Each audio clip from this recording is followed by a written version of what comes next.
It started in the conference room with too much glass and too much light.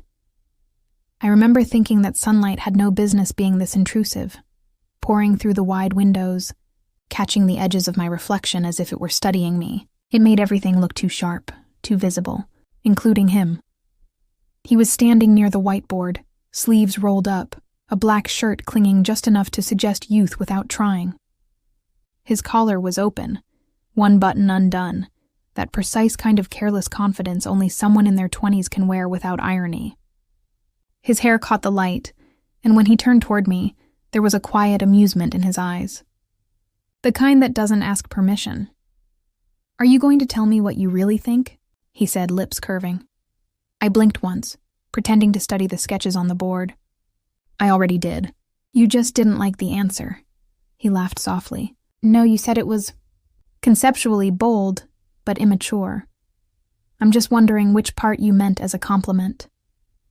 He had joined our design firm 3 weeks ago, an intern from the graduate program downtown.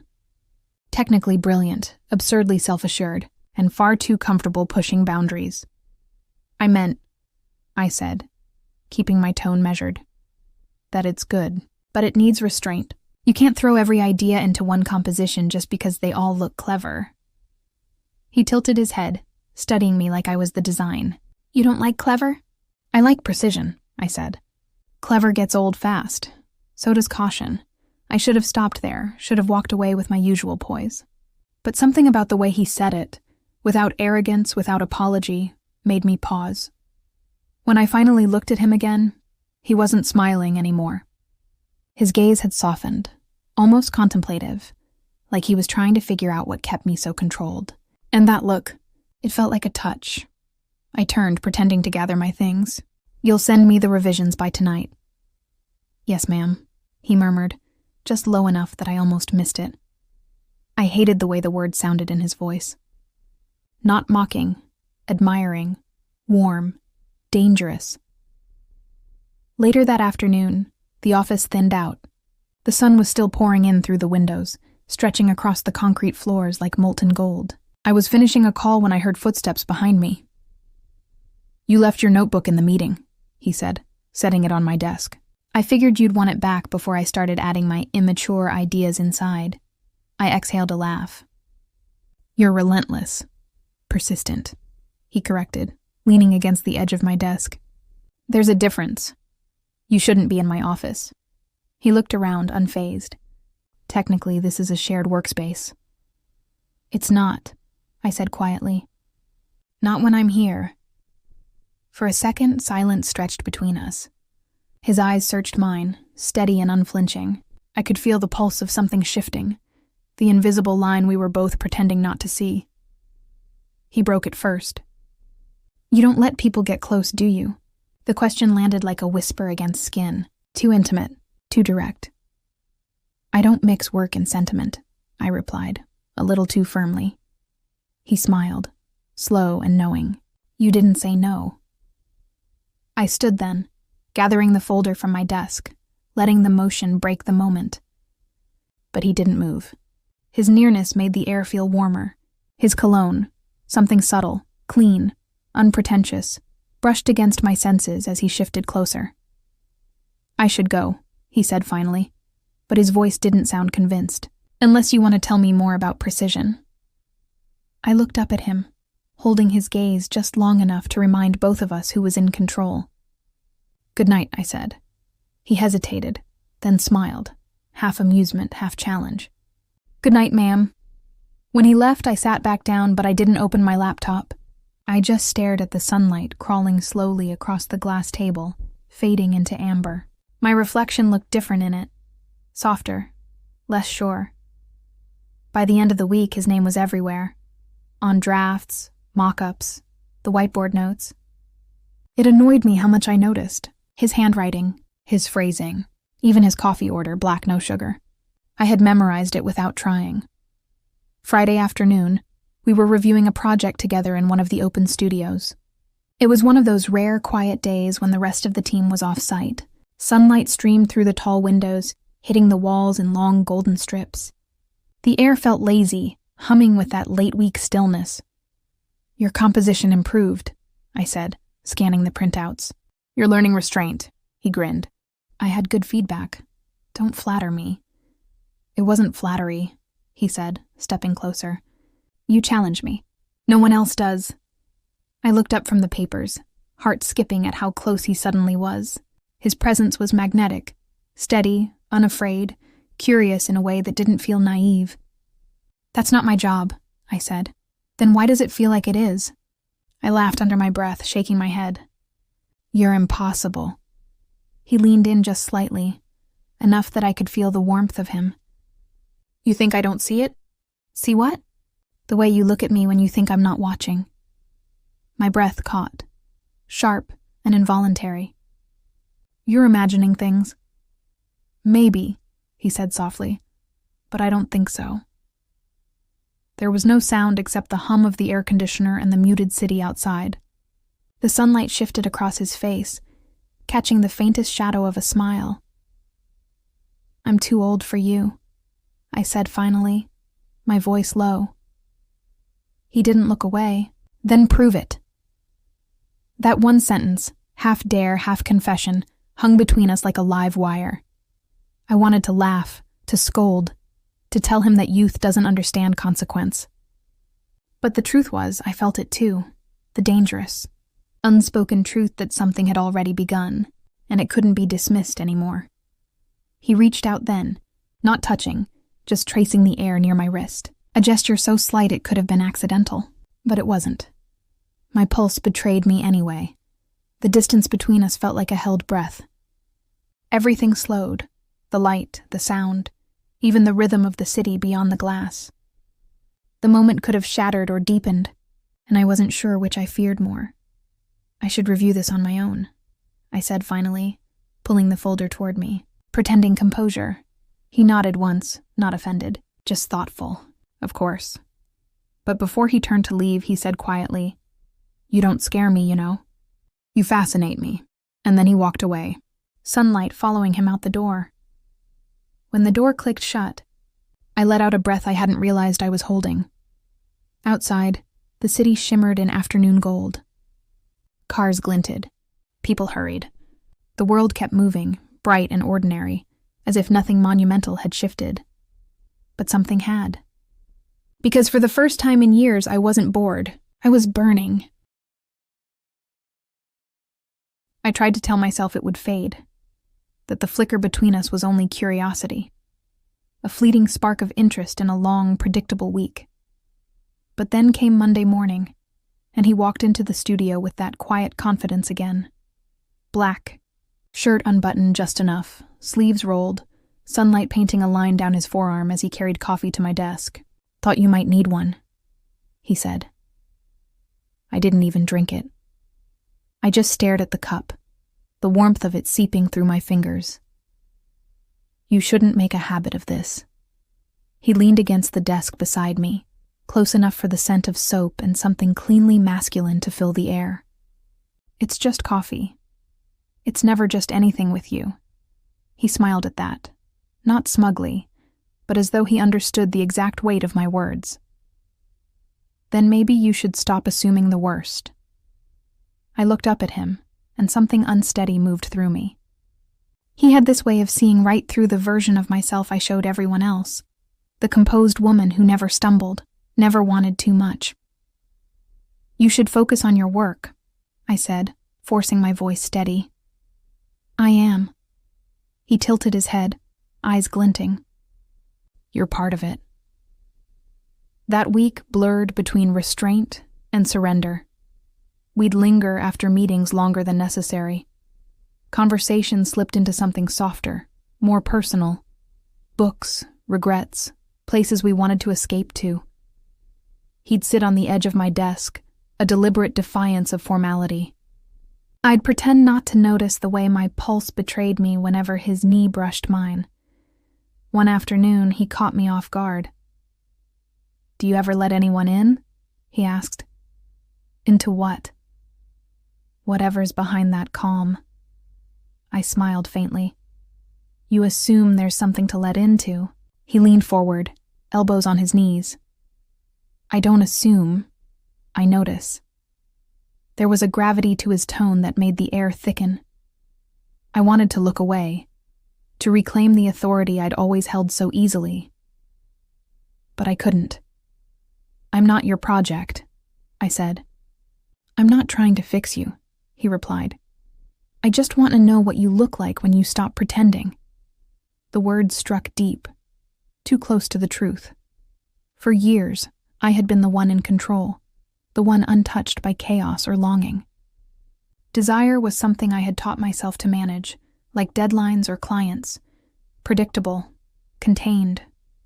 But he was neither. He was sunlight, unfiltered and merciless. And I was starting to want to stand in it. It was Thursday when the storm finally broke, not in words, but in silence.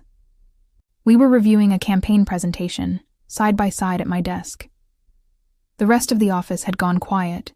It was late, and the city outside shimmered in the honeyed light of evening. He leaned closer to point at the screen, his voice a low hum. I could feel the warmth of him, the rise and fall of his breath. When I turned to answer, our faces were inches apart. Neither of us moved. The air between us trembled. His gaze dropped briefly, to my lips, to the faint pulse at my throat, then back to my eyes. The moment stretched, suspended and fragile. I should have pulled away. I didn't. "I shouldn't be here," he said quietly, though he made no effort to move. "No," I whispered. "You shouldn't." And yet neither of us stepped back. He reached up slowly, his fingertips grazing my wrist, barely a touch, but enough to make my breath hitch. It was such a careful, reverent gesture that it felt like a question he was asking with his hands. I didn't answer with words. I just didn't stop him. The next second, he withdrew, not out of fear but control. He looked at me as if he'd seen something break open. "You don't have to prove anything to me," he said softly. The phrase twisted through me like heat. Prove it. That was what had started this. Now he was offering me mercy. "Go home," I said, though the words came out quieter than I meant. He stood there for a heartbeat longer, searching my face. "If I do," he said, "you'll still be here, pretending this didn't happen." He wasn't wrong. When he finally left, I sat there in the hush of the empty office, my heartbeat echoing louder than the city beyond the glass. The next morning, I couldn't focus. His presence lingered in every sound, every space he had touched. The studio felt too bright, too alive. At lunch, I found him on the rooftop terrace. Alone, sketchbook open, sunlight flaring off the pages. "You're supposed to be working," I said, folding my arms. "I am," he replied without looking up. "Inspiration doesn't always happen indoors." I walked closer, drawn despite myself. "You know, you're infuriatingly sure of yourself." He finally looked at me, a grin tugging at the corner of his mouth. I learned from the best. I wanted to be annoyed. Instead, I laughed, a sound I hadn't made like that in too long. For a moment, everything felt suspended. The city noise below, the hum of the air, the sunlight spilling over the railing. He was looking at me again, not with arrogance, but with something gentler, almost reverent. "I didn't mean to make things complicated," he said. "You didn't," I lied. He closed the sketchbook and stood, his expression soft but sure. "You keep saying I'm too young, but when you look at me like that, I don't believe you." I felt my composure fracture. "You don't know what you're doing." "Yes, I do," he said quietly. "I'm choosing you." The words hit me harder than they should have. I stepped back, breath caught between protest and surrender. "Don't," I said, though I didn't sound convincing. "Then tell me to stop." I didn't. He stepped closer, sunlight catching in his hair. His hand brushed against mine, not holding, just letting our fingers almost touch. The contact was electric, small but seismic. "I think about you all the time," he murmured. even when I try not to. I closed my eyes, fighting the storm inside me. You don't understand the cost. He smiled faintly. Maybe not, but I'm willing to pay it. The following days felt different. Every look, every word, every passing moment carried a new kind of weight. I'd walk into the room and feel him before I saw him. He'd glance up, and something silent would pass between us. Recognition, hunger, restraint. It was unbearable and beautiful all at once. The surrender wasn't dramatic. It happened quietly, in pieces. The softening of my voice when I spoke his name. The way his laughter no longer annoyed me but anchored me. Once, during a late meeting, he brushed past me to hand a file, his fingers grazing mine just enough to send a shiver through my spine. Neither of us said a word. By then, I knew what was coming. The question wasn't if, but when. Friday evening, we stayed late again. The office emptied, leaving the golden hush of sunset stretching through the glass walls. He was finishing up near the window when I spoke. You could still walk away, I said. He turned, the light outlining him in gold. Do you want me to? I hesitated, then whispered, I don't know. He walked closer, slow and deliberate, stopping just in front of me. Then I won't. For a long moment, we just stood there, the city glowing behind him, the warmth between us humming like a secret only we knew.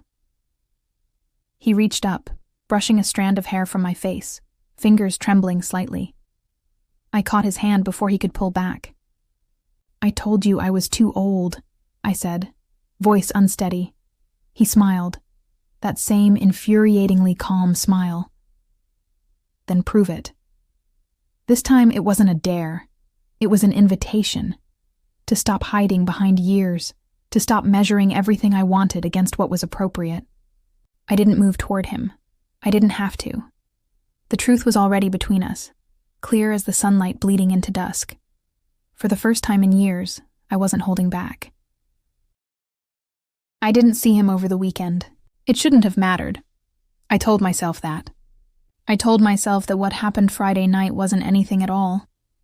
But Sunday morning, sunlight slanted across my apartment floor, touching the half-read book on the table, and all I could think about was the way he had looked at me before leaving.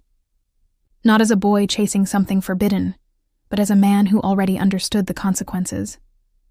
The city outside my window was loud, bright, full of motion. Yet somehow everything felt still inside me. I made coffee. I stared at the steam curling upward. I told myself to stop thinking about him. But the silence between thoughts was where he lived now.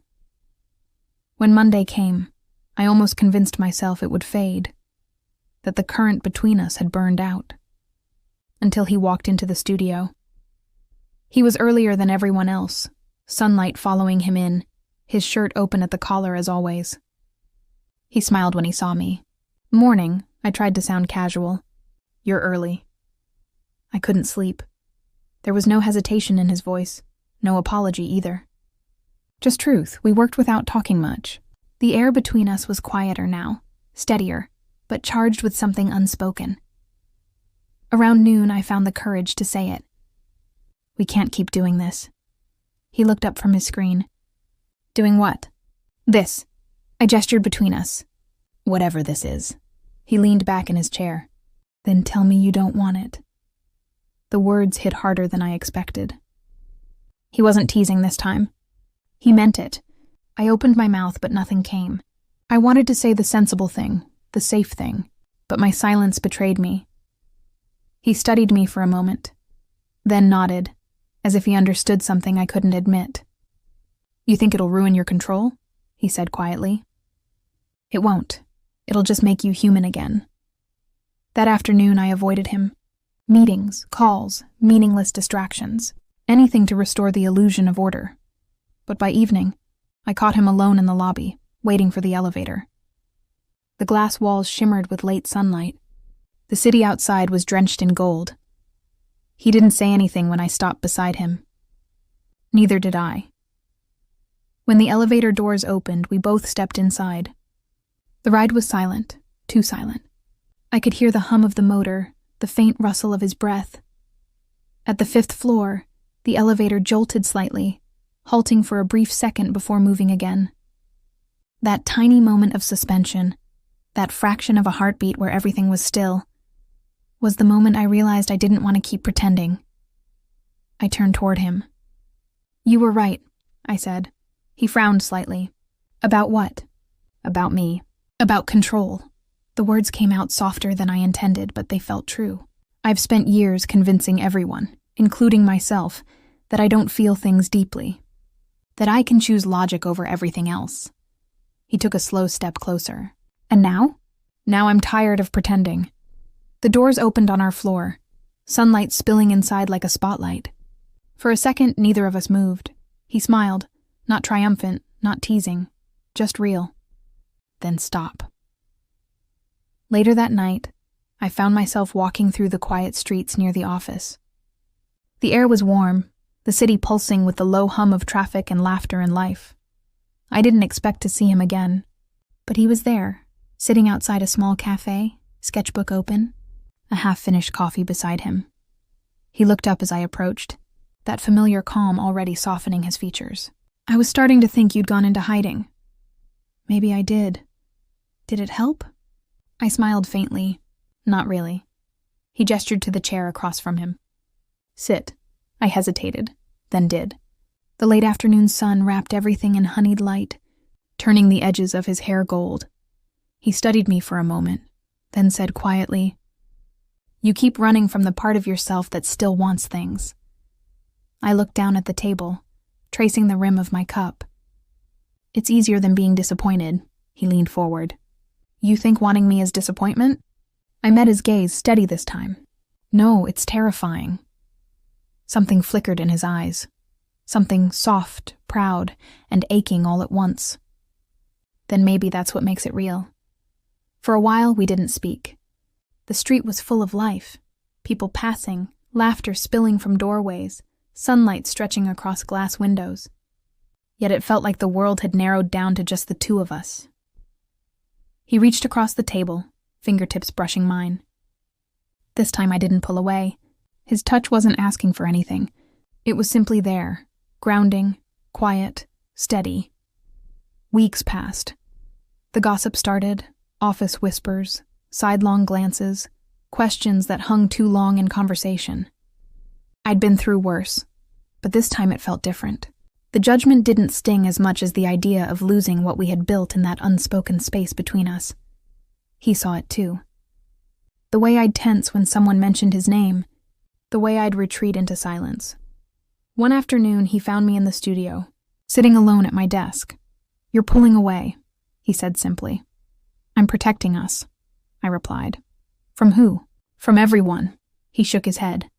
"You can't protect something by pretending it doesn't exist." I sighed, fingers tightening around my pen. "You don't understand how people will see this." He stepped closer, his voice calm but certain. "Then let them see. I'm not ashamed of wanting you." The words were sunlight, direct, unavoidable.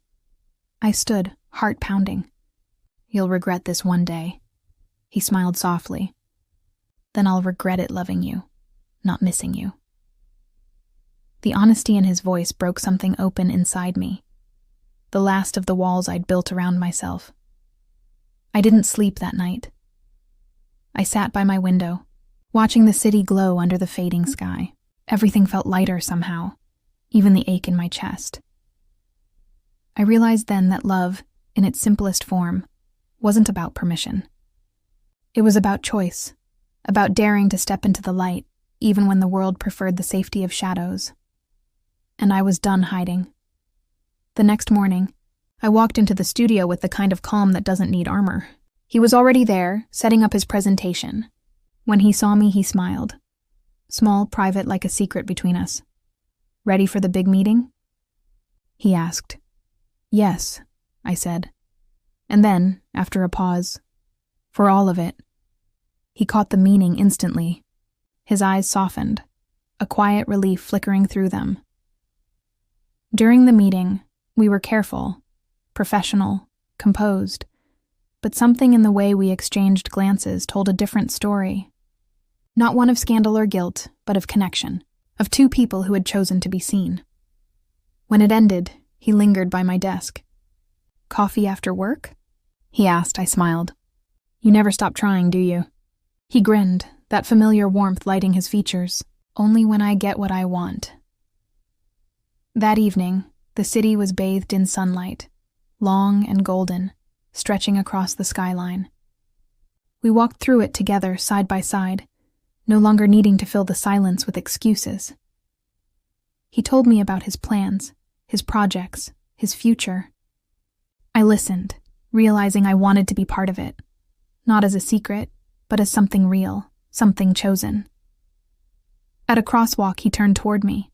"So," he said, voice low, "do you still think you're too old for me?" I smiled, the kind of smile that belongs to peace rather than defense. Maybe I was wrong. Maybe? I stepped closer, sunlight glinting in his eyes. "Definitely."